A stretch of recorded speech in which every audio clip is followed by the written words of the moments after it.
करेंगे अर्जेंटीना के fighter jet requirement को लेकर और समझने की कोशिश करेंगे कि ये किस तरफ जा रहा है। उनकी फाइटर जेट रिक्वायरमेंट को लेकर एक डॉक्यूमेंट रिलीज हुआ है जिसके वजह से ये रिक्वायरमेंट दोबारा डिस्कशन में आ चुकी है। इस डॉक्यूमेंट के बारे में डिटेल में बात करने से पहले ये समझ लेते हैं कि ये डॉक्यूमेंट है क्या और इसके मायने क्या हैं।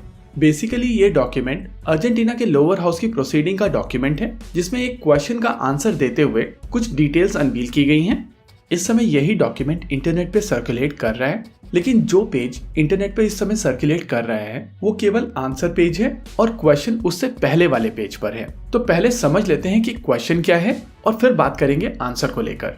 क्वेश्चन बेसिकली पूछा गया था कि JF-17 थंडर, जिसको इनिशियली अर्जेंटीना के बजट में मेंशन किया गया था, उसका स्टेटस क्या है। इसके अलावा इस डॉक्यूमेंट में पूछा गया है कि चाइनीज ओरिजिन के एयरक्राफ्ट JF-17 थंडर का जो इवैल्यूएशन हुआ था उसका क्या स्टेटस है। जी हाँ, उन लोगों ने मेंशन किया है चाइनीज ओरिजिन।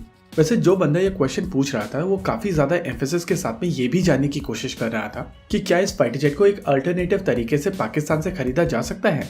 वहीं दूसरी ओर और भी ज्यादा डिटेल्स मांगी गई थी, जैसे कि इसकी बजटिंग क्या होगी, इसमें टेक्नोलॉजी ट्रांसफर किस तरीके से होगा, टेक्निकल डिटेल्स क्या क्या दी जा सकती हैं, वेपन सिस्टम्स किस तरीके के इनकॉर्पोरेट किए जाएंगे, टोटल कॉस्ट ऑफ यूज पर आर कितनी होगी, इंजन का ओरिजिन और मॉडल क्या होगा, अगर कोई कॉन्फ्लिक्ट होता है तो कितनी इंडिपेंडेंस मिलेगी।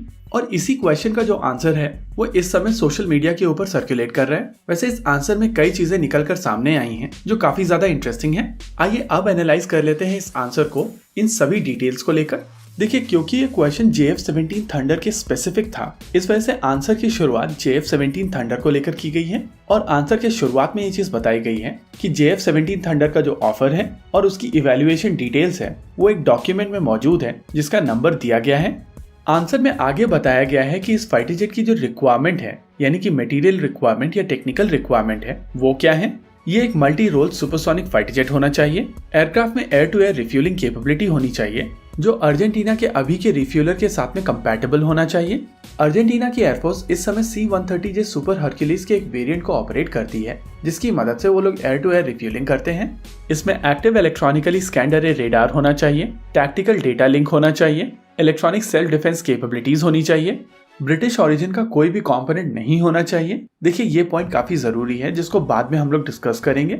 और क्योंकि क्वेश्चन के दौरान ये चीज पूछी गई थी कि फाइटर जेट्स के कॉस्ट क्या हैं, इसकी फ्लाइट पर आर क्या है, तो आंसर के दौरान मीडिया रिपोर्ट्स के बेसिस पर फाइटर जेट्स की कॉस्ट पर आर बताई गई है, यानी कि इन फाइटर जेट्स को 1 घंटे के लिए ऑपरेट करने में कितना पैसा लगता है।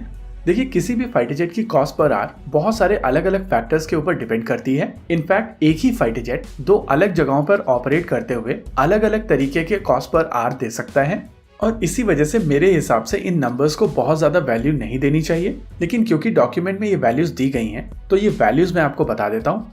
कहा गया है कि JF-17 थंडर का कॉस्ट पर आर $7,600 है, F-16 लगभग $10,000, LCA तेजस लगभग $12,000 और MiG-35 लगभग $18,000।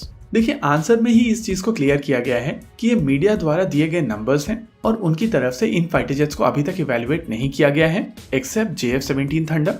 यानी कि यहाँ पर थंडर का डेटा एक्यूरेट है, बाकी सारे के सारे अजम्पशंस हैं। देखिए, दुनिया में 2 ऐसी कंपनीज हैं जो इस डेटा को पब्लिकली अनवील करती हैं। पहली है बोइंग और दूसरी है साब। बोइंग की तरफ से अपने FA-18 सुपर हॉर्नेट को लेकर ये नंबर दिया गया है जहां पर बताया गया है कि इसका कॉस्ट पर आर $10,500 का है। और आप सबको पता है कि बोइंग का FA-18 super hornet general electric F414 engine का प्रयोग करता है जो ज्यादा थ्रस्ट जनरेट करता है, यानी कि ज्यादा फ्यूल कंज्यूम करता है। वहीं पर दूसरा फाइटर जेट है बेसलाइन ग्रिफिन जिसका कॉस्ट पर आर $5,000 से कम का है। और ये चीज हम सब जानते हैं कि Griffin general electric F404 engine का प्रयोग करता है जो LCA तेजस में भी यूज किया जाता है। यानी इन थ्योरी LCA तेजस का कॉस्ट पर आर अप्रोक्सीमेटली इतना ही होना चाहिए। और अगर मानकर चलें कि ग्रिफिन ज्यादा एफिशिएंट है और ज्यादा बेहतर तरीके से मेंटेन किया जा सकता है तो भी LCA तेजस का cost per are FA-18 super hornet के बराबर नहीं होगा।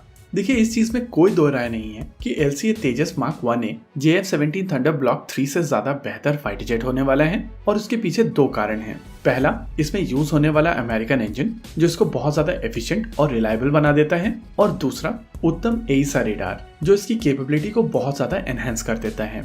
वहीं LCA तेजस JF-17 थंडर की तुलना में एक ज्यादा लीथल प्लेटफॉर्म भी होगा, क्योंकि ये इंडिजिनस वेपन सिस्टम्स के साथ साथ कॉम्बैट एयर टीमिंग सिस्टम्स के साथ में आएगा, जो इस कैटेगरी में किसी और फाइटर जेट के पास में नहीं होगी। लेकिन तेजस के लिए यहाँ पर जो सबसे बड़ी परेशानी होने वाली है वो है इसमें यूज होने वाली इजेक्शन सीट और इन फ्लाइट रिफ्यूलिंग प्रोब। ये दोनों के दोनों ही सिस्टम ब्रिटिश ओरिजिन के सिस्टम्स हैं और इन थ्योरी ये दोनों के दोनों कंपोनेंट इंडिया के लिए डील स्पॉइलर हो सकते हैं। लेकिन कमर्शियली इजेक्शन सीट और in flight refuelling probes available हैं, यानी कि आडा और HAL मिलकर इनको जल्द से जल्द रिप्लेस कर सकते हैं। लेकिन फिर भी ये परेशानियां हैं जो तेजस के लिए चीजों को थोड़ा ज्यादा कॉम्प्लिकेट कर देती हैं। ओवरऑल इस पॉइंट ऑफ टाइम पर अर्जेंटीना की तरफ से किसी भी तरीके का डिसीजन नहीं बनाया गया है। हालांकि इस डॉक्यूमेंट में ये चीज कही गई है कि JF-17 थंडर अर्जेंटीना की सारी रिक्वायरमेंट को मीट करता है, लेकिन बाकी प्लेटफॉर्म्स का इवैल्यूएशन अभी बाकी है और जब तक वो डेटा निकल कर नहीं आता है तब तक वो चीज़ कंफर्म नहीं की जा सकती है कि अर्जेंटीना की एयरफोर्स कौन सा सिस्टम अपने बेड़े में शामिल करेगी। इसी के साथ आज के इस वीडियो में रखते हैं केवल इतना ही। वीडियो को अंत तक देखने के लिए धन्यवाद। देखते रहिए अल्फा डिफेंस। जय हिंद।